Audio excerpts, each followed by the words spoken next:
मदरसे में सिर्फ और सिर्फ अच्छाई सिखाई जाती है, देश से प्रेम करना, आपस में हर धर्म की रिस्पेक्ट करना और अपने धर्म को आगे बढ़ाना, ये काम है उनका। मैं समझता हूँ प्रधानमंत्री जी को, मुख्यमंत्री जी को, जो 25 करोड़ मुसलमान है, इस तरह से उनको बेइज्जत करना ठीक बात नहीं है। नीतीश राणे तो छाती ठोक कर कहते हैं कि मैं मंत्री बाद में हूँ, विधायक बाद में हूँ, पहले मैं हिंदू और हिंदुओं की हित की बात करते रहूंगा, देश हित की बात करता रहूंगा। बड़ी अच्छी बात करी आपने, उनको चाहिए रिजाइन दे दें, ये रिजाइन दे दे अपने एमएलए-शिप से। सिराज भाई, मैं आ रहा हूँ फला मदरसे में, मुझे आपके साथ चलना है, आप चल के देखिए, उसके अंदर देखो क्या पढ़ाई होती है, क्या शिक्षा दी जाती है, लोगों को क्या ज्ञान दिया जाता है। इंशाअल्लाह ताला अल्लाह पाक की ज़ात से उम्मीद है कि आप एकदम मुतमईन होकर जाएंगे और बोलेंगे नीतीश राणे जी अपने बयान को आप वापस लो। हमारे साथ अबू आजमी हैं। आजमी साहब, मंत्री नीतीश राणे ने मांग की है कि सभी मदरसों की जांच की जाए, वहां पर अवैध गतिविधियां चलती है, इस तरह का आरोप उन्होंने लगाया। बिल्कुल गलत है। कोई भी किसी मदरसे में कोई भी अवैध गतिविधियां बिल्कुल नहीं चलती हैं। मदरसे में सिर्फ और सिर्फ अच्छाई सिखाई जाती है, देश से प्रेम करना, आपस में हर धर्म की रिस्पेक्ट करना और अपने धर्म को आगे बढ़ाना, ये काम है उनका। अपने लोगों को समझाना कि दुनिया में किस तरह रहा जाता है, क्या कहा जाता है, अपने धर्म के बारे में सबको बताना, ये तो काम है। तो इस तरह की बातें मैं समझता हूँ कि नीतीश राणे चाहते हैं कि जहर देकर सारे मुसलमानों को मार दिया जाए और भारतवर्ष से मुसलमानों का नाम खात्मा हो जाए। रोज़ाना एक नई नई चीज़ लाना, मैं समझता हूँ प्रधानमंत्री जी को, मुख्यमंत्री जी को, जो 25 करोड़ मुसलमान है, इस तरह से उनको बेइज्जत करना ठीक बात नहीं है। उन्होंने दलील दी कि नंदुरबार में एक यमन का नागरिक वहां पर रह रहा था, कानो कान किसी को खबर नहीं हुई, अवैध तरीके से वहां पर रह रहा था। अरे यमन के नागरिक क्या, देश में बहुत सारे मुल्कों के नागरिक रहते हैं। मेरे मुल्क के नागरिक अमेरिका और लंदन में, यूके में, यूएसए में रहते हैं। तो क्या करेंगे आप? उनको पकड़ या भेज दीजिए उनको आप। लेकिन आप जहाँ रहते हैं, जिनके यहाँ काम करते हैं, जिस मकान में रहते हैं, आप उनको पेनलाइज नहीं कर सकते। कितना पेनलाइज किया अमेरिका ने? क्या जो हमारे इंडियन वहाँ से आए हैं, पकड़ के आए हैं, तो क्या जहाँ रहते थे, जिसके यहाँ काम करते थे, सबको जेल भेज दिया क्या? सब पे केसेस FIR कर दिया क्या? ये इंसानियत नहीं है। अगर कोई व्यक्ति है, उसका जो अवैध तरीके से है, वीज़ा उसके पास नहीं है, तो आप उसको डिपोर्ट कर सकते हैं। बाकी इस तरह की बातें नहीं कर सकते। देश के लिए खतरा है इस तरह के मदरसे और यहाँ पे रहने वाले ऐसे लोग। देश के लिए बहुत अच्छा है, देश के लिए बहुत ही फायदेमंद चीज़ है, देश के लिए बहुत लाभदायक है। मदरसे कभी भी गलत नहीं हो सकते। मदरसे, भारतवर्ष के मदरसे कभी किसी गलत गतिविधि में नहीं, मैं समझता हूँ। और चेक कीजिए ना, अगर किसी मदरसे में आपको ऐसा लगता है तो आप कार्रवाई कीजिए। लेकिन इस तरह सारे मदरसे आप बंद कर देंगे, कोई मतलब है क्या?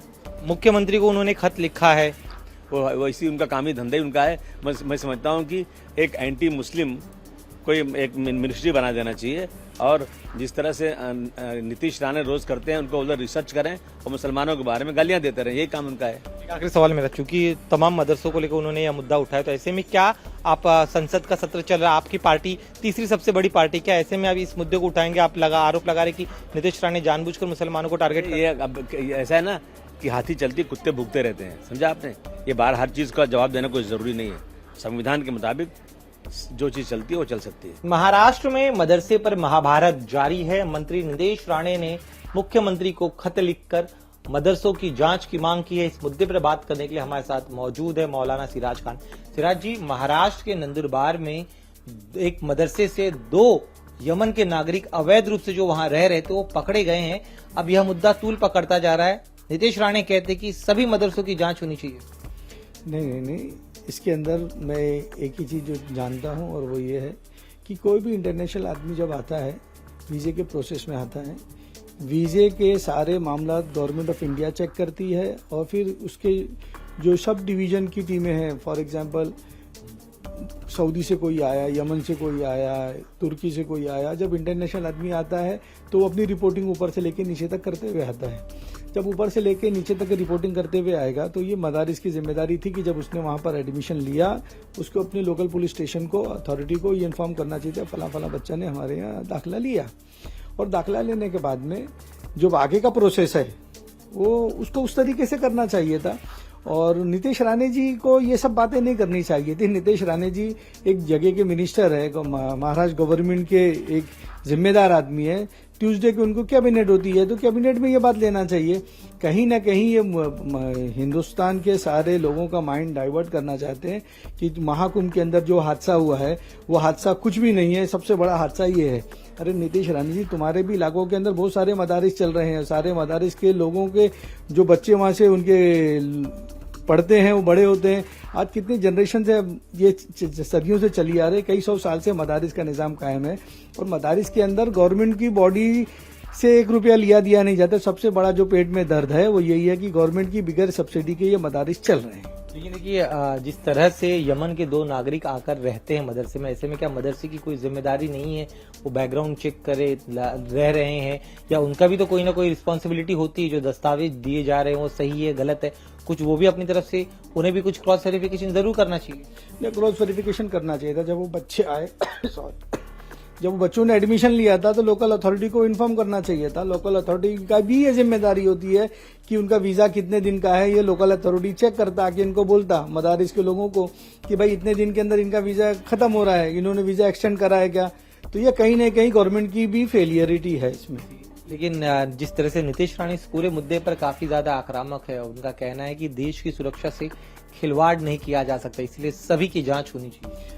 मैं तो फडणवीस जी से रिक्वेस्ट करूंगा उनका पोर्टफोलियो चेंज करें। उनको दिया क्या और वो कर रहे हैं क्या, किसी के दूसरे के कैबिनेट के अंदर वो इंटरफेयर कर रहे हैं। तो मैं फडणवीस जी से और गृह मंत्री से ये गुहार लगाता हूं कि भाई महाराष्ट्र गवर्नमेंट के अंदर जो कैबिनेट का बंटवारा हुआ है वो सही तरीके से नहीं हुआ है।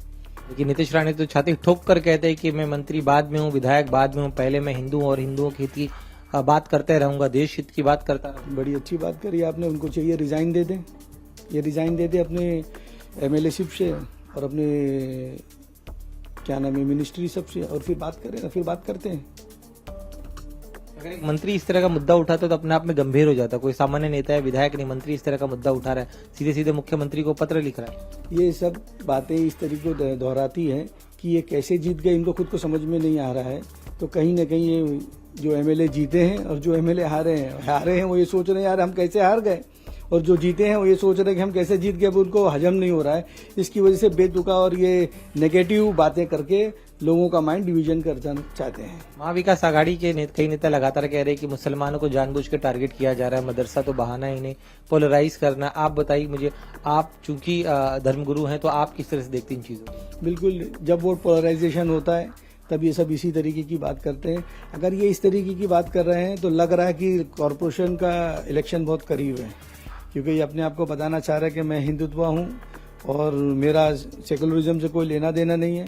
फिर ऑन कैमरा वो इस तरीके की बात करते हैं और विदाउट कैमरा बोलते हैं, तो कैमरे के सामने हमको बोलना चाहिए, बोलना पड़ता है। तो इस तरीके की बातें दोहरा बयान यहाँ के नेता करते हैं। देश की सुरक्षा से जुड़ा हुआ अगर उनका वो उनकी तो उनका कहना है कि मैं देश की सुरक्षा चाहता हूँ, देश सुरक्षित रहे, ऐसे में अगर कोई ऐसे एंटी सोशल एलिमेंट आते हैं, बाहर विदेशी नागरिक आते हैं, अवैध रूप से रहते हैं, तो उनका मुद्दा उठाना कोई गलत नहीं है, ऐसी वो दलील देती है। नहीं समझे आप, अगर उन्होंने देश का मुद्दा, सुरक्षा का मुद्दा उठाते हैं तो 10 साल से गवर्नमेंट बीजेपी की है, उनको ये मालूम करना चाहिए कि कहां से बॉर्डर से कौन आदमी कैसा दाखिल हो रहा है। ये उनकी गवर्नमेंट की फेलियर, वो अमित शाह के ऊपर उंगली उठा रहे हैं, बता रहे हैं कि तुम वहां बैठ के गलत काम कर रहे हो। चूंकि उन्होंने मुद्दा उठाया, मुख्यमंत्री के पास ये विचाराधीन है, ऐसे में आप बताइए एक आम जनता मदरसों को लेकर लगातार इस तरह की कभी न कभी कोई न कोई नेता है या फिर तमाम बातें आती रहती है, आशंका जताई जाती रही है कि वहां पर अवैध गतिविधियां होती है। आप मुझे बताइए मदरसों में का सिस्टम क्या होता है, विस्तार से हमारे दर्शकों को बताइए।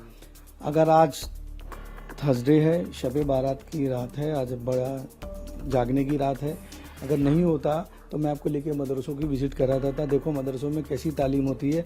और मैं नीतीश राणे जी को भी कहता हूँ और फडणवीस जी को भी कहता हूँ कि आप लोग आओ मेरे साथ में और हमारे मदरसों में देखो। ऐसा नहीं कि मैं मंडे को आ रहा हूँ, आप कभी भी आओ, 10 मिनट पहले मुझे कॉल करो कि सिराज भाई मैं आ रहा हूँ फला मदरसे में, मुझे आपके साथ चलना है। आप चल के देखिए, उसके अंदर देखो क्या पढ़ाई होती है, क्या शिक्षा दी जाती है, लोगों को क्या ज्ञान दिया जाता है। इंशाअल्लाह ताला अल्लाह पाक की तरफ से उम्मीद है कि आप एकदम मुतमईन होकर जाएंगे और बोलेंगे नीतीश राणे जी अपने बयान को आप वापस लो।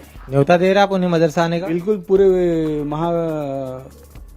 यूटी के सारे मिनिस्टर को, सारे एमएलए को मैं ये न्योता दे रहा हूँ कि आप आइए हमारे मदारिस के अंदर और एक कॉल करिए 10 मिनट पहले। 10 मिनट पहले क्यों? मैं 10 मिनट का टाइम इसलिए मांग रहा हूँ कि अगर मैं वो किस तरफ आ रहे हैं मुझे वो बताएंगे तो मुझे वहां पहुंचने पे 10 मिनट लगेगा।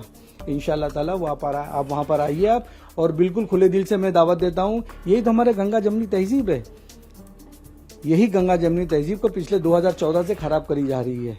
यही नीतीश राणे के वालिद साहब थे जिन्होंने महाराष्ट्र का चीफ मिनिस्टर का बार भी संभाला, कांग्रेस के थे तो रेवेन्यू मिनिस्टर का बार भी संभाला, मतलब जैसा देश वैसा भेष करके ये लोग उस तरीके से अपनी राजनीति कर रहे हैं। आप न्योता तो दे रहे हैं लेकिन 10 मिनट का समय भी मांग रहे हैं। ऐसे में जो मदरसा का विरोध करते हैं उनका कहना है कि तब तक 10 मिनट में आप सब कुछ सिस्टम, अगर कुछ गलत हो रहा है तो उसे क्लियर कर लेंगे। सरप्राइज विजिट के लिए आप तैयार हैं? बिल्कुल तैयार है, आप कभी भी आइए, कभी भी तैयार। आप बोलिए मैं आ रहा हूं, बस आप आइए।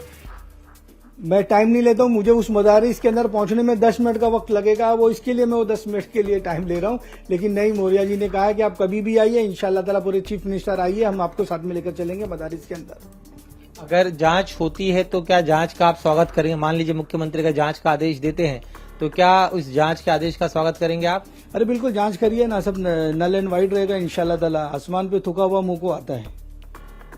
तो ये थे मौलाना सिराज खान। इनका साफ तौर पे कहना है कि सरकार चाहे तो जांच करा ले, मदरसे में कोई भी अवैध काम नहीं होता है। तालीम दी जाती है, धर्म की तालीम दी जाती है, देश की तालीम दी जाती है, देश प्रेम की तालीम दी जाती है। ऐसे में उन्होंने सीधे सीधे न्योता दिया है नीतीश राणे को, साथ ही में तमाम सत्ताधारी पार्टी के विधायकों की कभी भी आए, सरप्राइज विजिट करे और मदरसे में आकर जरूर देखे कि यहाँ पर होता क्या है। कैमरामैन संतोष दिवटी के साथ दिनेश मौर्य, इंडिया टीवी, मुंबई।